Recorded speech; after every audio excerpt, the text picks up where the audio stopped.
அனைவருக்கும் வணக்கம் நண்பர்களே. இன்னைக்கு நம்முடைய வீடியோவில் தொடர்ந்து எதை பற்றி பார்க்க போகிறோன்னா 12 வருடத்திற்கு பிறகு வரக்கூடிய பைரவி அம்மனுடைய வாக்கின்படி நீங்கள் ஏதாவது ஒரு விஷயத்தில் அழுது கொண்டே இருக்கீங்களா?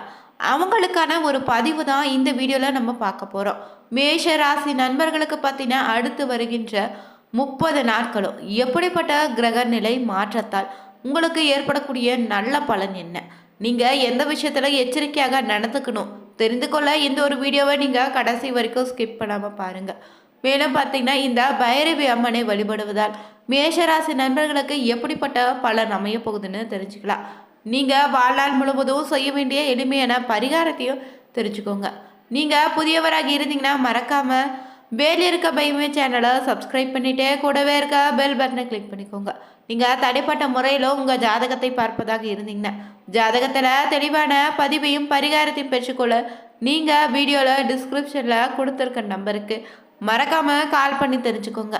வாங்க நண்பர்களே, வீடியோக்குள்ளே போகலாம். 2025ஆம் ஆண்டு இப்போது தான் பிறந்தது போல இருந்துச்சு. ஆனால் இப்போ பார்த்தீங்கன்னா 11வது மாதம் பிறந்திருக்குதுங்க.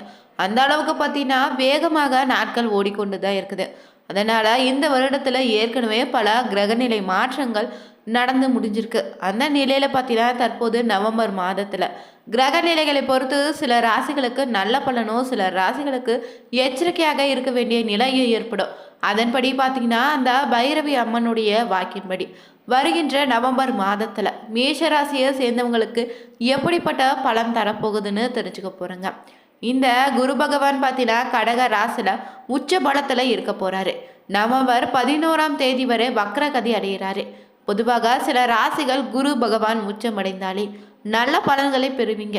சில ராசிகள் குரு பகவான் உச்சத்தில் இருந்து வக்ரமானா நல்ல பலன்கள் கூட பெறலாம். இந்த நவம்பர் 28ஆம் தேதி சனி பகவான் வக்கர நிவர்த்தி அடைய இருக்கிறாரு. இதனால் பார்த்தீங்கன்னா இந்த மாதத்தில் உங்களுக்கு ஏற்படக்கூடிய பலன்கள் எப்படி அமையுதுன்னா, பொதுவாக சூரியன் சுக்கிரன் இணைந்து மூல திரிகோண வீட்டில் இருக்கிறாங்க. இதில் சூரியன் நீச்சமடைந்தாலும் நீச்ச பங்க ராஜயோகம் கிடைக்க போகுது. இதனால் பார்த்தீங்கன்னா சுக்கிரன் புதன் இணைந்து லட்சுமி நாராயண யோகத்தை தரப்போகிறாங்க. சூரிய பகவான் 16ஆம் தேதிக்கு பிறகு பார்த்தீங்கன்னா செவ்வாயின் வீடான விருச்சிக ராசிக்கு பயிற்சியாக இருக்கிறாரு. இதனால் பார்த்தீங்கன்னா அதே வீட்டில் 26ஆம் தேதிக்கு பிறகு சுக்கிரன் பயிற்சி ஆகுது. ஏற்கனவே செவ்வாய் ஆட்சி பலத்தோடு இருக்கிறாரு. இது தவிர குருவின் பார்வையும் இருக்குதுங்க. சூரியனும் செவ்வாயை இணைவது மிகப்பெரிய யோகத்தை கொடுக்க போகுது. இதனால் பார்த்தீங்கன்னா அரசியல் சம்மந்தப்பட்ட இருந்தீங்கன்னா மிகப்பெரிய ஏற்றத்தை இந்த நேரத்தில் நீங்கள் சந்திக்கலாம். இந்த மாதத்தில் பிறகுக்கு குழந்தைகளுக்கு நல்ல யோகம் கிடைத்திடும். கிரக நிலைகள் மாற்றங்கள் அனைத்து ராசிகளும் தாக்கத்தை ஏற்படுத்தும். ஆனால் இந்த மேஷ ராசிக்கு கிடைக்கக்கூடிய பலன்கள் பொறுத்தவரை பார்த்தீங்கன்னா உங்கள் ராசி அதிபதி குரு சொந்த ராசிலே ஆட்சி பலத்தோடு இருப்பதால் குரு பார்வையும் இருக்க போகுதுங்க. இந்த மாதத்தில் உங்களுக்கு விறுவிறுப்பாகவும் விவேகமாகவும் செயல்படுவீங்க. உத்தியோகத்தில் இருந்தீங்கன்னா அழுத்தங்கள் நீங்கள் இருக்காது. குரு பகவானும் உச்ச பலத்தில் இருப்பதால் நல்ல பலன்களை பெறுவீங்க.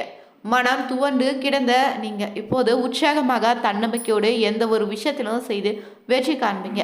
தைரியம் உங்களுக்கு இந்த நேரத்தில் அதிகரிக்கும். இவரியாக இருந்து வந்த நிலை இனி மாறிடுங்க. ராசி அதிபதி வலுவாக இருப்பதால் எவ்வளவு பெரிய பிரச்சனைகள் வந்தாலும் இந்த நேரத்தில் உங்களுக்கு எந்தவித பாதிப்பும் ஏற்படாது. முயற்சிகள் அனைத்தும் வெற்றி மேல் வெற்றி கிடைத்திடுங்க. அதனால் பார்த்தீங்கன்னா எந்த விஷயங்களை செய்யணும் செய்யக்கூடாதுன்னு தெரிந்து முடிவெடுத்து செய்வது ரொம்ப நல்லது. இந்த நேரத்தை உங்கள் மனதில் தெளிவு பிறந்திருக்கு. அடுத்த கட்டத்திற்கு செல்வதற்கான பாதையை நீங்கள் இப்போது அமைத்துக்கலாம். சுக்கிர திசையும் நன்றாக இருப்பதால் பொருளாதார உயர்வடையக்கூடிய சூழ்நிலை இருக்குது. சமூகத்தில் உங்களுக்கான மதிப்பு மரியாதையும் செல்வாக்கும் இன்னும் உயர்ந்திடுங்க. உங்களுக்கு இருக்கக்கூடிய சுபகாரிய தடைகள் இனி விலகிடும். திருமணம் ஆகாதவங்களாக இருந்தீங்கன்னா உங்களுக்கு பிடித்த மாதிரி திருமணம் நடைபெற போகுது. பணவரவும் சீராக அமைந்திருக்குங்க. எதிர்பார்த்த இடத்துல உங்களுக்கான பணம் வந்து சேரும். கழுத்தை நெறித்து வந்த கடன் சுமை இனி குறைய தொடங்கும். ஆரோக்கியத்தில் இருந்து வந்த பிரச்சனைகள் விலகிடுங்க. ஆரோக்கியத்தில் உங்களுக்கான முன்னேற்றம் இருக்குதே. உத்தியோகம் தொழிலில் நல்ல ஏற்றத்தை காண்பீங்க. உத்தியோகத்தில் இருந்தீங்கன்னா பணி சுமை அதிகம் இருந்தாலுமே உங்கள் முயற்சிகளுக்கு மேலே கைமேல் பலன் இருக்குது. குடும்பத்தை பொறுத்தவரை பார்த்தீங்கன்னா குடும்பத்தில் மகிழ்ச்சியான சூழல் உருவாகிடும். அரசியல் புள்ளிகள் லாட்டரி சந்தை சார்ந்திருந்தீங்கன்னா ஜாக்பாட் அடிப்பதற்கான வாய்ப்பு இருக்குது. அரசு உத்தியோகத்தில் இருப்போருக்கு எதிர்பார்த்த பணியிடை மாற்றம் பதவி உயர்வு இந்த நேரத்தில் கிடைத்திடுங்க. எதை பற்றியும் கவலைப்படாதீங்க. உங்கள் வீட்டில் அருகில் இருக்கக்கூடிய ராகவேந்திர கோயில் சென்று வழிபடுவது நற்பலன்களை கொடுத்துடுங்க. இந்த மாதத்தில் பார்த்தீங்கன்னா 16வது வரை தேதி வரை சூரியனின் பெயர்ச்சி உங்கள் ராசியில் 7வது வீட்டில் இருக்க போகுது. 16ஆம் தேதிக்கு பிறகுதான் சூரியன் 8வது வீட்டில் இருக்கிறாரு. இங்கிருந்து சூரியனும் அனுகூலத்தை வழங்க முடியாத சூழ்நிலை இருக்குதுங்க. செவ்வாய் இந்த மாதம் முழுவதுமே விருச்சிக ராசியில் 8ஆம் வீட்டில் இருக்க போறாரு. செவ்வாய் சொந்த ராசியில் இருப்பது ஒரு புறம்னா 8வது வீட்டில் இருப்பது பலவீனம் தாங்க. எனவே செவ்வாய் கிரகத்திடமிருந்து பொது அனுகூலத்தை எதிர்பார்க்காதீங்க. சில சமயங்களில் செவ்வாய் சில எதிர்பாராத நல்ல பலன்களை கூட தரலாம். அது பார்த்தீங்கன்னா உங்களுக்கு ஆக்கப்பூர்வமான யோசனைகளை செயல்படுத்தி எதிலுமே வெற்றி காண்பீங்க. தெளிவான மனநிலை உங்களுக்குள்ள இருக்கும். சாமர்த்தியமாக செயல்பட்டு சாதகமான பலனையும் பெற போறீங்க. செயல்திறன் இந்த நேரத்தில் உங்களுக்கு அதிகரித்திடுங்க. ஆனால் உங்களுக்கு எதிராக சில செயல்படக்கூடிய சூழ்நிலையும் இருப்பதால் ரொம்பவே நீங்கள் கவனமாக இருக்கணும். நெருக்கடியான சமயத்தில் எதிர்பார்த்த உதவிகள் இப்போது கிடைப்பதற்கு தாமதப்படலாம். தொழில் வியாபாரம் தொடர்பாக வீண் அலைச்சல்கள் இருக்கலாங்க. சில நேரங்களில் முக்கிய முடிவு எடுப்பதில் தயக்கம் காட்டுவீங்க. வாடிக்கையாளர்களை அனுசரித்து செல்வதன் மூலம் கூடுதல் லாபத்தை நீங்கள் பெறலாம். உத்தியோகத்தில் இருந்தீங்கன்னா திறமையோடு செயல்பட்டு நிர்வாகத்தினரால் பாராட்டு இந்த நேரத்தில் உங்களுக்கு கிடைத்திடும். ஆனால் அலைச்சல் அதிக அளவில் இருக்கலாம். கணவன் மனைவி உறவுக்கிடையே பார்த்தீங்கன்னா நெருக்கம் அதிகரிக்கும். மனம் விட்டு பேசுவது நன்மையை அளித்திடும். உறவினர்கள் வருகை இருக்க போகுது. அவர்களுடன் நிதானமாக பேசுவது நன்மை அளிக்கும். பிள்ளைகளுடன் கோபம் காட்டாம அன்பாக பேசுங்க. அது அவங்களுக்கு மகிழ்ச்சியை உண்டாக்கிடும். பெண்கள் எதிலுமே சாமர்த்தியமாக செயல்பட்டு காரிய வெற்றி பெறுவீங்க. வீண் அலைச்சல்கள் உண்டாகலாம்.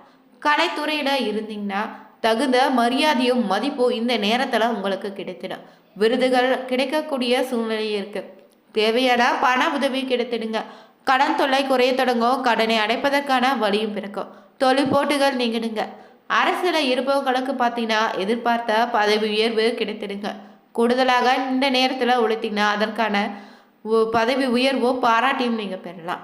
மேலிடத்துல இருந்து வந்த கருத்து வேற்றுமை நீங்கி ஒற்றுமை உண்டாகும்.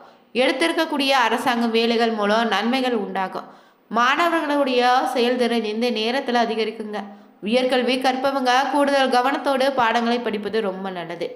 தொடர்ந்து நட்சத்திரங்களை பொறுத்து எப்படிப்பட்ட பலன் அமைய போகுதுன்னா அஸ்வினி நட்சத்திரக்காரர்களுக்கு இருந்து வந்த பிரச்சனையில இருந்த தொல்லை இனி வராது. எதிர்பார்த்த பணவசதி உங்களுக்கு கிடைத்திடுங்க. உங்களது செயல்களுக்கு இந்த நேரத்துல பாத்தீங்கன்னா எதிர்ப்புகள் நீங்கிடும். வழக்கு விவகாரங்கள சாதகமான போக்கு காணப்படுதுங்க. அடுத்ததாக வரக்கூடிய பரணி நட்சத்திரக்காரர்களுக்கு அடுத்த 30 நாட்களும் பார்த்தீங்கன்னா நவம்பர் மாதத்தில் இங்கே நட்சத்திரத்தை பொறுத்து பார்த்தீங்கன்னா தொழில் வியாபாரம் சுமாராக தான் நடக்கும். எதிர்பார்த்த பணவரத்து இருந்தாலுமே வியாபாரம் தொடர்பான செலவுகள் அதிகமாக வரும். போட்டிகள் தொல்லை தராமல் இருக்கும். உத்தியோகத்தில் இருந்தீங்கன்னா பணி சுமை குறைந்து காணப்படும். மேலும் பார்த்தீங்கன்னா கார்த்திகை 1ஆம் பாதத்தை சேர்ந்தவங்களுக்கு வேலையில் திறமைக்கேற்ற பாராட்டு இந்த நேரத்தில் கிடைத்திருங்க. குடும்பத்தில் இருப்பவங்களுக்கு இருந்து வந்த நோய் நீங்க உடல் ஆரோக்கியம் மேம்படும். அவங்களுடைய நலனை நீங்கள் அக்கறை காட்டுவீங்க. கணவன் மனைவிக்கிடையே இந்த கருத்து வேற்றுமை நீங்கிடுங்க. நீங்கள் சரஸ்வதி தேவியை பூஜித்து வர அறிவு திறமை உங்களுக்கு அதிகரிக்கும். பதிவன இரவி அம்மனுடைய வாக்கின்படி அடுத்து வருகின்ற 30 நாட்களும் உங்களுக்கு எப்படிப்பட்ட கிரகநிலை மாற்றத்தால் ஏற்படக்கூடிய பலன்கள் என்னன்னு தெரிஞ்சுக்கொண்டோம். இந்த மேஷராசிக்காரர்கள் பார்த்தீங்கன்னா பைரவி அம்மனே மனதார உங்கள் வீட்டு பூஜை அறையில் பைரவி இயந்திரத்தை வைத்து வழிபடுவது பார்த்தீங்கன்னா உங்கள் குடும்பத்தில் மகிழ்ச்சி உண்டாக்கிடும். உடல் ஆரோக்கியத்தை மேம்படுத்திடும். அது மட்டும் இல்லைங்க, தம்பதியரிடையே உள்ள பிரச்சனைகளை தீர்க்க இந்த வழிபாடு உங்களுக்கு ரொம்பவே உதவியாக அமையும். செவ்வாய் வெள்ளிக்கிழமை நாட்களில் எந்திரத்தை வைத்து பூஜை செய்வது கூடுதல் பலனை பெற்று தருங்க. நீங்கள் மந்திரத்தை உச்சரித்து வழிபடுவது ரொம்ப நல்லது. ஓம் கிரீம் பைரவி க்ளம் க்ரீம் யவாஹா எனும் பைரவி மந்திரத்தை உச்சரித்திங்கன்னா உங்களுக்கு பார்த்தீங்கன்னா குடும்பத்தில் சரிங்க வெளியிடத்தில் உங்களுக்கான மதிப்பும் மரியாதையும் கூடிடும். பைரவி என்ற பெயர் பார்த்தீங்கன்னா அச்சத்தை நீக்கி தைரியத்தையும் ஞானத்தை அளிக்கக்கூடியவளாக இருக்கா. அதனால் பைரவரை வழிபடுவது உங்களுக்கு அளவில்லாத பலன்களை ஏற்படுத்தி தருங்க. மேலும் நீங்கள் பார்த்தீங்கன்னா செவ்வாய்க்கிழமை நாள் மேஷராசியை சேர்ந்த நீங்கள் முருகப்பெருமானுக்கு நெய் தீபம் ஏற்றி வழிபட்டு வாங்க. உங்களுக்கு ஏதாவது ஒரு நிறைவேறாத ஆசை இருக்கா? அந்த ஆசை நிறைவேறும்னு நினச்சிங்கன்னா தொடர்ந்து 9 வாரங்கள் முருகப்பெருமான் ஆலயத்திற்கு சென்று 6 வெற்றிலைகளில் 6 அகல் விளக்கை கொண்டு நெய் ஊற்றி தீபம் ஏற்றி வழிபட்டு வாங்க. உங்களுடைய வேண்டுதல் எதுவாக இருந்தால் அது முருகனின் அருளால் நிச்சயம் நிறைவேறுங்க. இந்த வீடியோ உங்களுக்கு பிடிச்சிருந்தா மறக்காமல் நீங்கள் வேலியிருக்க பைமே சேனலை சப்ஸ்கிரைப் பண்ணிவிட்டு கூடவே இருக்க பெல் பட்டனை கிளிக் பண்ணிக்கோங்க. லைக் பண்ணுங்கள், ஷேர் பண்ணுங்கள், கமெண்ட் பண்ணுங்கள். அனைவருக்கும் நன்றி நண்பர்களே.